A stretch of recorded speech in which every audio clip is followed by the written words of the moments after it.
Perfecto. Entonces, para contarles quién soy yo y cuáles son las premisas, bueno, recientemente recibí mi doctorado en computación cuántica, pero con una especialidad en particular en Quantum Machine Learning, que es lo que nos convoca hoy además, y ahí tengo algunas noticias e ideas que compartir y debatir con ustedes. Lo otro es que vengo del mundo del Machine Learning clásico. He ejecutado 35 proyectos, la mayoría de ellos en el área financiera de Machine Learning y 5 prototipos de Quantum Machine Learning que están siendo implementados. Algunos de ellos ya se implementaron en distintos bancos, neobancos, fintechs en distintas partes del mundo, no solamente en Latinoamérica, pero Latinoamérica tiene representación. Estoy hablando de algunas empresas en Brasil, por ejemplo. Lo que sí me interesa compartir son los dos últimos puntos de abajo, que una de mis iniciativas es siempre tratar de que el conocimiento sea comunitario. Incluso hace poco estamos haciendo un release internamente con algunos colegas de armar un SDK de Python para que las personas que aún no entran en este mundo de la cuántica o están recién mirándola puedan empezar a ocupar modelos de Quantum Machine Learning, de clasificación, de optimización, sin tener que codear demasiado, y eso es open source. Y así también he compartido un montón de información en las redes, particularmente en LinkedIn, y también publiqué un paper asociado a Quantum Machine Learning para clasificación que eventualmente entrega ventaja en el mundo financiero. Y hace poco también se lanzó un libro que es de Financial Modeling Using Quantum Computing con la editorial Pact, que también está disponible en Amazon. Y la idea también era básicamente compartir conocimiento y que generemos una comunidad sólida, grande, que empuje todos los desafíos de la cuántica, que no son nada de menores. ¿Cuáles son las premisas de esta sesión? Entiendo que quienes estamos acá y que están sentados ahí, nos están viendo online, o tienen un interés en cuántica o ya vienen trabajando hace un tiempo. Entonces no vamos a hablar de superposición, ni entrelazamiento, ni interferencia, ni los principios de la cuántica, ni de Grover, Shor, ni ninguno de esos exponentes.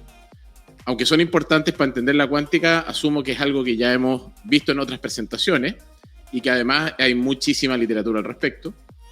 La otra premisa es que en esta presentación sí vamos a trabajar o orientar más bien la presentación pensando que el Quantum Machine Learning tiene un espacio de aplicabilidad.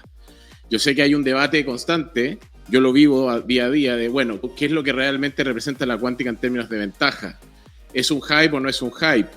Es un desafío que quienes estamos interesados en la cuántica, estamos sentados de nuevo aquí, ahí presentes en vivo o online, están en esa disyuntiva de mirar noticias, de trabajar, de aportar conocimiento, de hacer research, de implementar incluso, con esta nube que está siempre encima, bueno, ¿qué es lo que es hype, qué es lo que no, qué es lo que podemos aseverar o qué es lo que no corresponde? Eso también lo vamos a debatir. Y sí con la premisa también de que la cuántica inspirada tiene un lugar protagónico.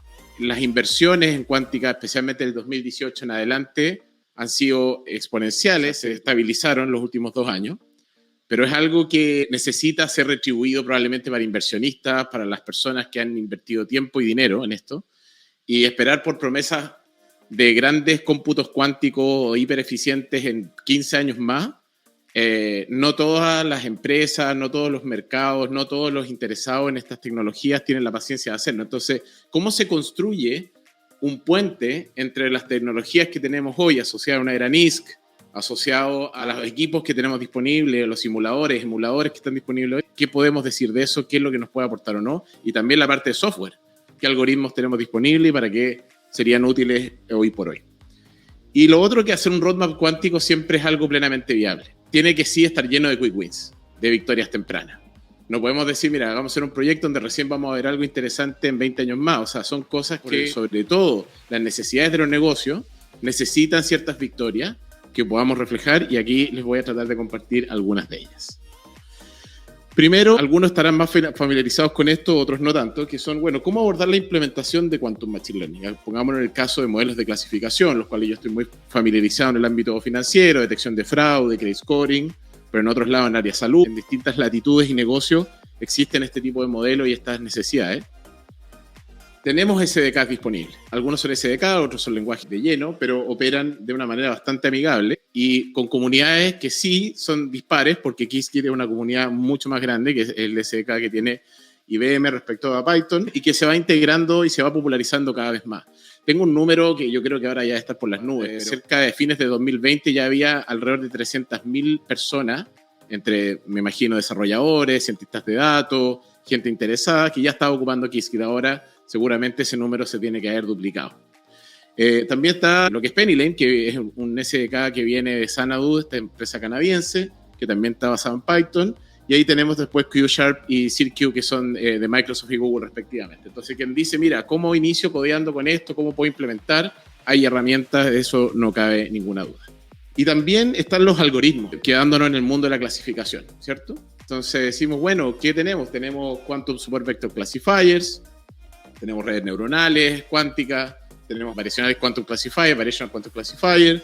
En Pennyline tenemos otros elementos que se parecen, cumplen objetivos similares, también con una aproximación de Variational Classification, QGANs, Quantum Kernels, que Quantum Kernels también es el principio por el cual se basa el QSBC, también Q Sharp, Cirque, cada uno tiene una aproximación, también está la optimización y simulación y ahí se ofrecen distintos algoritmos, pero existe un toolkit de soluciones tanto de SDK disponible como de algoritmos a ocupar.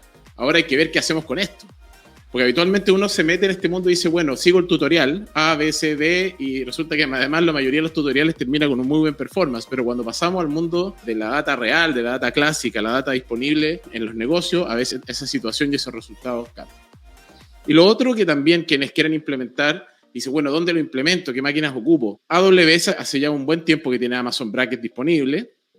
También están los vendors directamente, está IBM, o sea, hay muchas opciones para que quienes quieran empezar a correr esto, o en Azure, etcétera, pueden empezar a ocupar los clouds disponibles y mantener todo en el mismo ecosistema con el cual tienen sus soluciones hoy por hoy. Obviamente, varias empresas ya hace años que saltaron a cloud y operan toda su arquitectura y su infraestructura, más bien, opera desde la nube.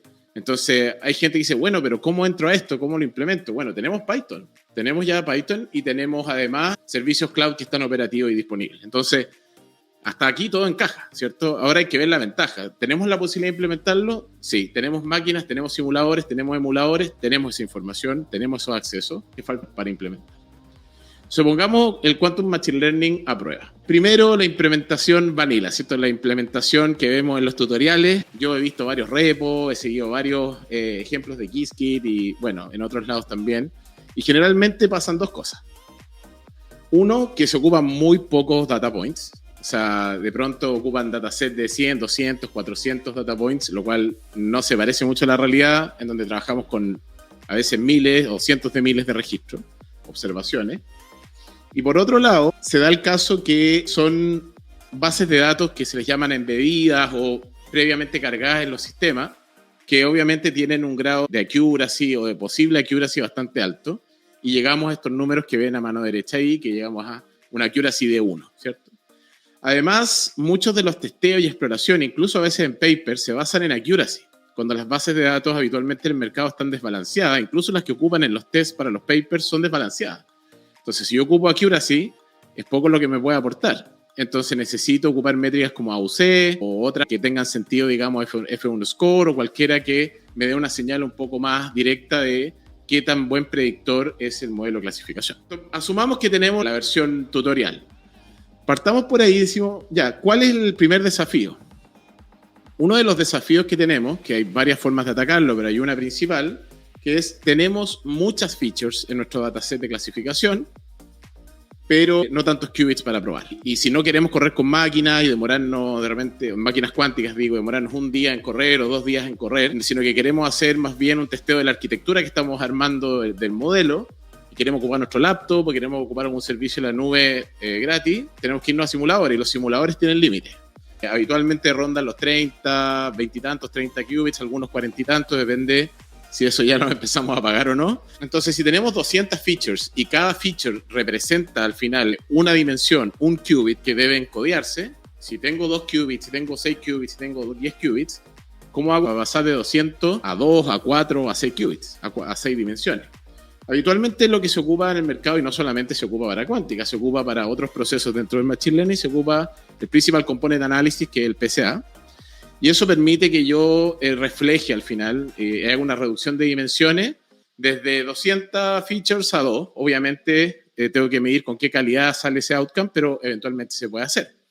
Y ese es el primer ejercicio que uno hace. Acá se ve chiquitito a mano derecha el proceso, pero yo les dicto las columnas. Digo, la primera columna de esta gráfica que está abajo, a mano derecha, tengo el dataset, Después, obviamente, hago una detección de cuáles son las features eventualmente que puedo filtrar o que son importantes. Y luego aplico PSA.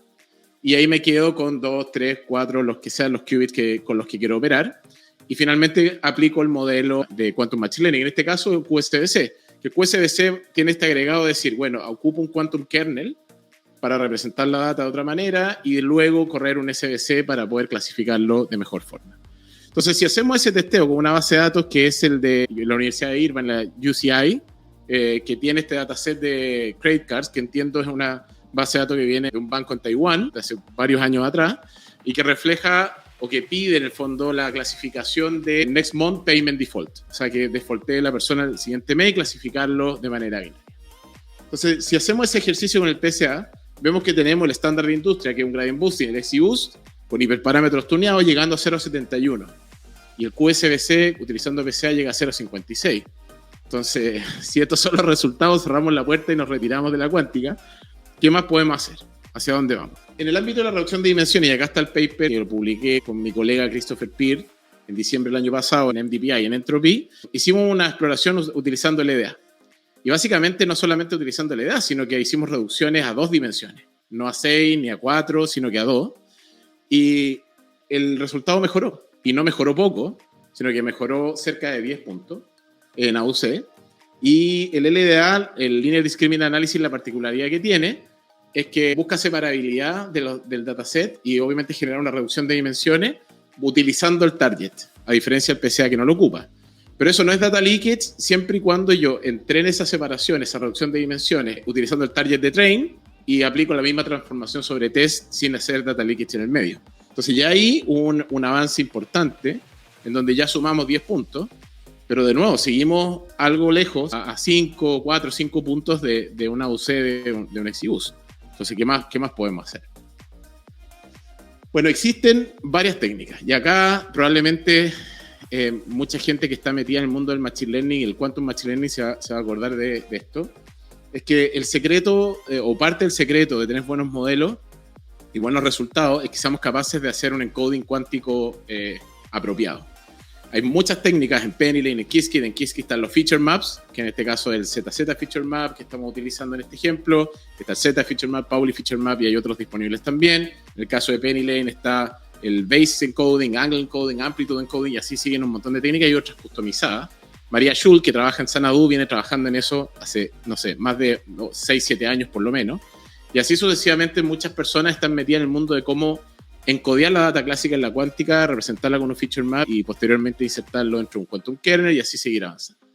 Entonces, existe un paper que se lanzó el año 2021 que se llama Automatic Design of Quantum Feature Map, que básicamente es un modelo genético evolutivo que lo que hace es decir, convierto las puertas lógicas que yo ocuparía en un feature map, puertas lógicas cuánticas, les doy un string binario y lo que hago es combinarlas para ver cuál es el mejor feature map en términos de accuracy o AUC, es como un grid search, si ustedes quieren, y empiezo a hacer todas las combinaciones del que represente mejor AUC y además el que sea menos profundo, el que sea más eficiente. Y así es como vemos que llegamos saltamos de un 0.56 de AUC con el mismo dataset, aquí no hay ningún secreto, no cambiamos nada, saltamos a un 0.70. O sea, ya estamos a un punto de un XGBoost que de nuevo es en algunos lados, por supuesto, y en algunos casos el estándar de industria, especialmente en el área financiera, donde el XGBoost también te permite un grado de explicabilidad y feature importance de lo que se está trabajando. Tercer desafío, ajuste y parámetros. El QSBC, al igual que el SBC tradicional, al igual que el XGBoost que tenemos ahí, que aparece hiperparámetros tuneados, tiene la capacidad de tener parámetros también. Además de la cuántica, que tiene shots, tiene un montón de elementos que se pueden tunear, también está el C, el class weight, hay un montón de cosas que se pueden parametrizar en un SBC. Y si hacemos un grid search sobre el QSBC que tenemos montado en Python, finalmente llegamos a un resultado de 0.73, lo cual supera por 2 puntos un XGBoost bajo el mismo escenario. ¿Ok? Y el XGBoost también habiendo hecho un grid search respectivo. ¿Qué nos dice esto? Significa que, primero hacer la advertencia. Esto no significa que superemos a todos los algoritmos clásicos habidos y por haber, o disponibles en el mundo. Eso no existe y lo aclaro inmediatamente, sino que esto es caso a caso. Y además yo soy de la creencia de que no estamos hablando aquí de ventaja cuántica.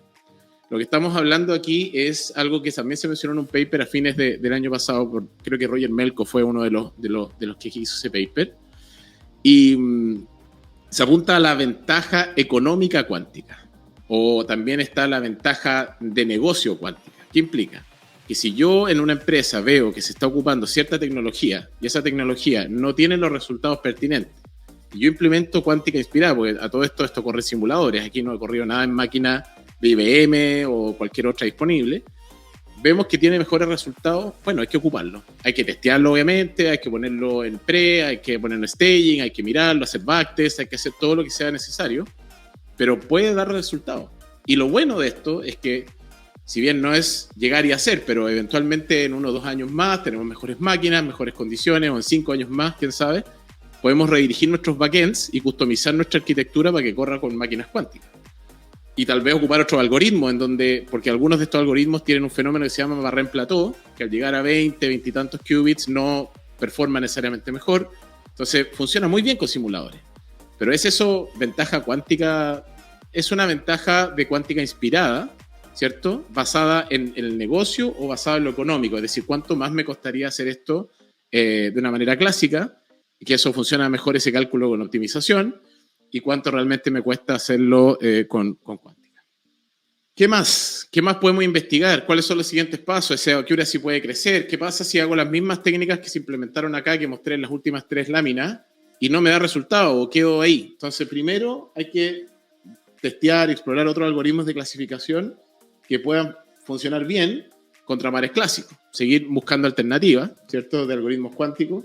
También lo que he estado testeando e investigando es que el quantum kernel hoy día se aplica sobre un SBC, pero ¿qué pasa si lo aplicamos sobre una regresión logística? ¿Qué pasa si lo ocupamos como una matriz que podemos insertar en otras técnicas clásicas? Entonces eso también puede ser interesante de mirar. ¿Cómo reaccionan las técnicas de QML cuando la data es más o menos compleja?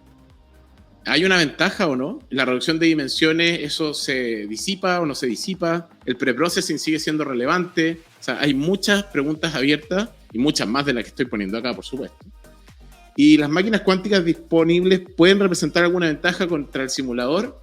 También hay que testearlo, hay que mirar si es que existe alguna posibilidad de que esto sea ventajoso o irlo siguiendo al menos en el proceso para darnos cuenta si podemos obtener algo más. Hagamos un breve zoom en el mundo financiero. El mundo financiero no está lleno de esto, pero ya no solamente pasamos a las grandes épicas, ni un JP Morgan, un Wells Fargo diciendo, mira, esto es lo que queremos hacer en unos años más, o esto es lo que estamos sacando como un paper, sino que tenemos a CaixaBank en España utilizando QML y datos sintéticos para testear mejores perfiles para clasificación de riesgo.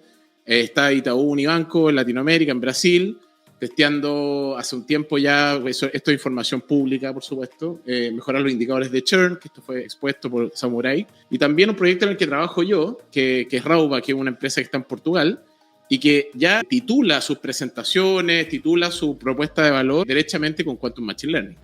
Ellos apuestan no obviamente a algo a corto plazo, sino que a unos 3-4 años, donde seamos finalmente dueño, Rauba sea dueño propietario de un algoritmo más exclusivo, mejor diseñado para las necesidades de Portugal y especialmente para hacer underwriting o scoring de pequeña y mediana empresa. ¿Vale? ¿Y quiénes más? Bueno, un montón. Sabemos que hay varias empresas, sobre todo en el área financiera, que están mirando muy de cerca. Algunos son inversionistas de temas de cuántica, otros son simplemente testeadores, exploradores, pero que seguramente si esto se vuelve más potente, más claro, la ventaja es más tangible, básicamente van a saltar a operar con estas tecnologías. Tendencias. ¿Qué pasa en general con la adopción de estas tecnologías cuánticas? Bueno, acá se está dando un fenómeno. Aquí yo sé que probablemente también, no sé si se ve más grande o más chico, pero les voy a guiar por los textos y por los gráficos. El crecimiento, si se fijan, del 2018 en adelante tendió a ser exponencial, pero la gráfica que tengo arriba a la derecha está media desactualizada, porque eso está hasta octubre del año pasado, más o menos. Y hasta ahí no se empataba todavía. Si vemos en la gráfica de abajo, a mano izquierda, esa gráfica evolutiva que está con fondo negro y barras azules, ahí se ve que el 2022 sí que superó levemente al 2021. Pero fíjense, volviendo al gráfico de arriba a la derecha, que la parte software, que es el verde clarito, el verde que está el primero de la barra, casi se triplicó, o un poco más que casi que triplicarse, digamos, del 2021 al 2022. Esa barrita es software cuántico. O sea, pasamos de tener muchísima inversión en la barra azul más oscura, que es la barra del hardware, pasamos a influir más en el software. ¿Qué está pasando entonces? ¿Cuál es el fenómeno? Bueno, mi percepción y mi interpretación es que las empresas, los startups cuánticos también, que se están generando y están empezando a ser influyentes en el mercado, y también las empresas que quieren adoptar esto, reclaman software. Reclaman que yo pueda simular, reclaman que yo pueda implementar en mis negocios, reclaman que sea más entendible, más rápido, más accesible. Todo eso tiene que ver con el software cuántico. Obviamente el hardware tiene que seguir evolucionando y tener un ritmo importante, pero la parte de software sin duda es algo que no deja de ser un fenómeno. Y vemos que además en el ecosistema cuántico general, en las compañías, gráfico de torta de la mano derecha abajo, el 20% del ecosistema cuántico es de software. La información la pueden encontrar en The Quantum Insider. Y la adopción es real y creciente. Esto es un informe de Zapata Computing, que el 2022 decía que un significativo 28.3% de las compañías encuestadas, en total 300 líderes que se encuestaron, indican estar en una fase avanzada de adopción. O sea, están cuestionándose la cuántica o están en una etapa temprana de exploración, pero ya tomaron la decisión de hacerlo. Si bien Zapata hoy día cambió su norte, está en un norte medio cuántico AI, pero sin duda sigue siendo un player relevante en el mercado y este informe también es súper interesante. Y lo otro, hay un estudio de adopción que es real y creciente en el término de la cuántica, que es el estudio Capgemini del 2022, que confirma que el 23% de las organizaciones encuestadas planea utilizar tecnologías cuánticas. Y en particular un 10% de ellas indica que las soluciones cuánticas serán útiles y comercializables idealmente en un periodo de 1 a 3 años. Hay definitivamente un interés. Y este estudio que fue presentado, creo que fue un Q2B o algo así de Estados Unidos, donde presentó BCG o BCG, fue muy interesante. Y lo que me llama la atención más allá de los números y cómo se ha triplicado la cantidad de POC o pruebas de concepto desde un tiempo a esta parte, los early adopters, quienes hoy día como empresas, digamos, más que startups de cuántica, sino como empresas empiecen a adoptar la cuántica, capturarán gran parte del valor. ¿Y por qué dicen eso? Porque cuando esto sea la ventaja sea más amplia y todos empecemos a entenderla y quererla, los recursos van a ser muy limitados. No hay tanta gente, no hay tantos profesionales, no hay tantos ingenieros cuánticos, no hay tantos data scientists que se manejen, no hay tantas empresas para cubrir una alta demanda. Los equipos internos de muchas de estas compañías no están preparados. Los recursos de hardware y software son limitados. Entonces, cuidado que cuando esto explote, quienes ya tengan la madurez puedan acceder primero a tener contratos y alcances previos desarrollados de cuántica, y luego implementar para ellos sea relativamente sencillo. Entonces, si esto explota, que todos sabemos o esperamos al menos que en algún minuto va a suceder, la captura de valor va a ser muy fuerte de quienes ya hayan empezado. Datos de utilidad. Primero, CordiVex es representante de un computador cuántico que ya tienen que haber visto ahí porque hay un stand donde lo están mostrando, que es un computador cuántico room temperature, que es de la empresa SpinQ y que es comercializado y obviamente disponibilizado también por nuestra empresa, y que es súper interesante porque puede ser utilizado en un laboratorio, en una oficina, en una empresa, principalmente orientado a la educación, pero también puede ser usado con código Python. Tienen una librería que se llama SpinKit y que puede ser trabajado por muchos de ustedes si están interesados. Y lo otro, también recordarles que está este libro, que algunas de las cosas a las cuales hice referencia en la presentación están contenidos en este libro disponible en Amazon. Y obviamente en las redes me pueden encontrar para conversar, ¿vale? Muchas gracias. Vale, Javier, muchas gracias. Gracias a ustedes. Muchas gracias, muy interesante y gracias por todos los datos. Muy bueno saber todo lo que has comentado de QML y además las perspectivas que ves sobre inversiones, sobre casos de uso, la necesidad de capacitarse ya y de empezar a trabajar en esto. Gracias por tus reflexiones, Muchas por gracias. el dato del libro, que lo seguiremos. Tenemos un minuto para alguna pregunta, tenemos aquí. Gracias, Javier, por tu presentación. Gracias. Mi nombre es Juan David Nieto, de la Universidad de Campinas, en Brasil. Y mi pregunta es, ¿cómo es el abordaje de dimensiones categóricas en diferentes problemas de Quantum Machine Learning para eso de el encoding? Perfecto. Sí, ese es un tema que los modelos de gradient boosting, los clásicos, también han intentado resolver. Por eso el caso de CatBoost, que performa bastante bien con variables categóricas. En el caso puntual de lo que estamos haciendo en cuántica, todo debe ser numérico para poder ser encodiado, para el efecto de las reducciones de dimensiones también. Entonces, básicamente puedes ocupar, depende, ahí viene el desafío del preprocessing que quiera tener cada uno, un one-hot encoding, un label encoding, un cardinal encoding, o sea, lo que tú quieras implementar, que transforme obviamente la información categórica a numérica, y probablemente los modelos de cuántica comparados con los clásicos van a tener una sensibilidad similar, porque muchos de los clásicos también necesitan tener el encoding de la forma que tú lo comentas. No conozco ninguna técnica todavía cuántica que se haga cargo de variables categóricas, objetos básicamente en Python que puedan ser trasladados a información cuántica. Tal vez sea algo interesante de explorar, ¿cierto? Pero por ahora son eminentemente numéricas. Tenemos una pregunta en el chat de Mariano Caruso de Fidesol, que nos pregunta si puedes resumir brevemente las maneras de entrenar los modelos de QML. Los modelos de QML, y esto es bueno que me lo pregunten, porque habitualmente los ejemplos que hay online son, de nuevo, bases de datos, dataset que están embebidos en el código. Se importa el dataset básicamente, pero no funciona desde un CSV, de una base de datos. Acá lo que tú tomas es un CSV, ¿cierto? Cuando está la información, tienes que preocuparte que sea completamente numérica. Después haces la separabilidad para poder tener las dimensiones. El LDA te permite generar una dimensión. Si es que tienes un modelo de clasificación binario, tienes dos variables, a 1 o 0, para poder clasificar. Tienes que separar el dataset en 3 partes, digamos, en separación, no en observaciones ni data points, sino que en features, y haces la reducción a 2, 4, 6 dimensiones, depende de lo que tú quieras. Luego aplicas el encoding. En el caso de Qiskit es el feature map, que en el ejemplo aplicamos ZZ feature map, o en otros casos puede aplicar algún algoritmo más complejo, genético, que combine las puertas y genera un feature map. Luego aplicas un quantum kernel, ¿cierto? Y luego aplicas el QSBC, que básicamente es el SBC parametrizado, que finalmente te entrega resultados muy comunes. ¿Por qué? O sea, muy comunes, o sea, me refiero a Classification Report, AUC, todo lo que tú quieras de un modelo clásico. ¿Por qué yo enfoco esto mucho más en un QSBC? Porque es más fácil de implementar.